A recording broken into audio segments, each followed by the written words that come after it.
How do we get from questions about whether a set of vectors spans or is linearly independent all the way to the big invertible matrix theorem? Here's a summary of the theory.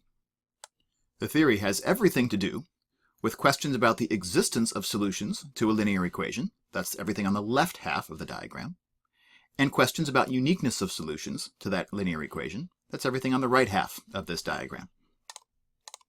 First of all, if I start with a set of vectors in Rn, v1 up through vk, I can ask the question, what happens if I bundle those vectors into a matrix as the columns? What I get is an n by k matrix that has those vectors in the columns. I can use that matrix to answer the question about whether a given vector b is an element of the span of my vectors. Remember intuitively, b belongs to the span exactly if I can make b from a linear combination of those vectors, v1 up through vk. By definition, b belongs to the span if there exist weights, c1 up through ck, that define a linear combination of the v's that makes b. And that's the same as asking the question about whether b belongs to the column space, in other words, the span of the columns of the matrix A. Because of the way we define matrix vector multiplication, the column space is exactly the same thing as the range of A. It's the set of all outputs that I can get by multiplying A by some input vector x. That whole set of outputs is called the range or the column space. And the question about whether a given B belongs to that column space is really the question, therefore, about whether the equation AX equals B is consistent. If this equation has a solution, then B belongs to the column space of A. Meanwhile, if I ask the question about whether that set of vectors is linearly independent, what I'm really asking, intuitively, is the question, can one of those vectors be built by the others? Can the presence of one of them be explained by the presence of the others in the set? And if that answer is no, if each vector is telling its own story, if none can be built from a linear combination of the others, then we say that that set of vectors is linearly independent. And the definition that we can use is that that set of vectors is linearly independent if the only solution to the homogeneous equation that sets a linear combination of those vectors equal to the zero vector is the trivial solution in which the weights of my linear combination must be zero. So linear independence means the only way that we can make a linear combination of these vectors into the zero vector is to choose the trivial linear combination. What does that have to do with the matrix A? It tells me about the solution space to the homogeneous equation for that matrix.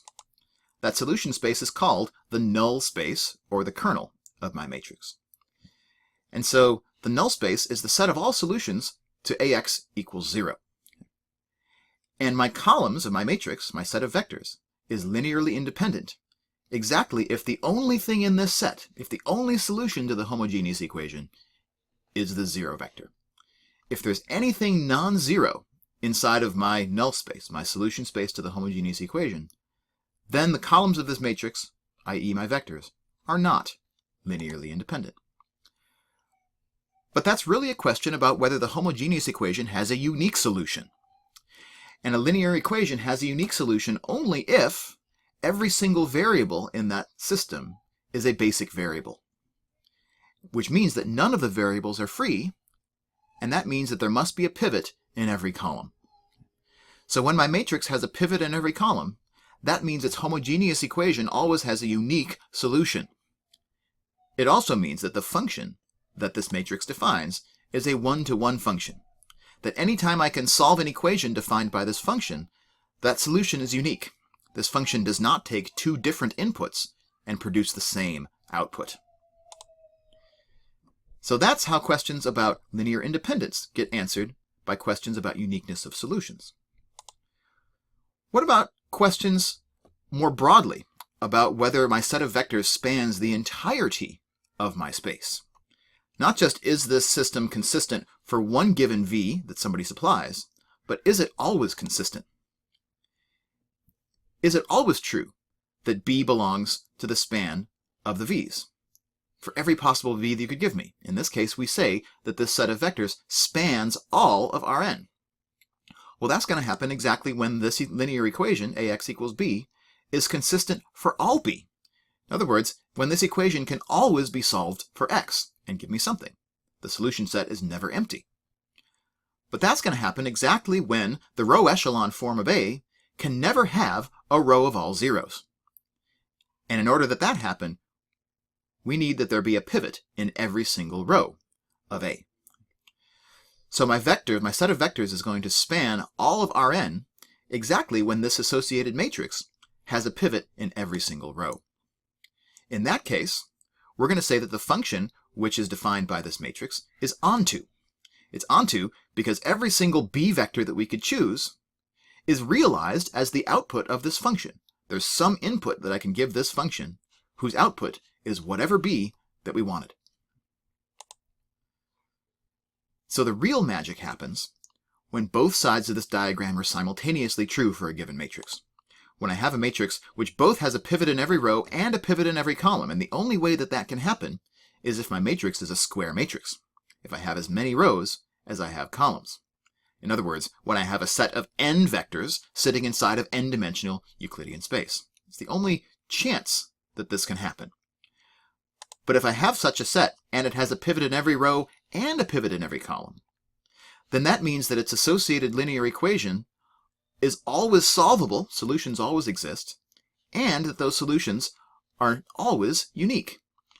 And when both of those things happen for the same matrix, a pivot in every row and a pivot in every column, the associated function is both onto and one-to-one.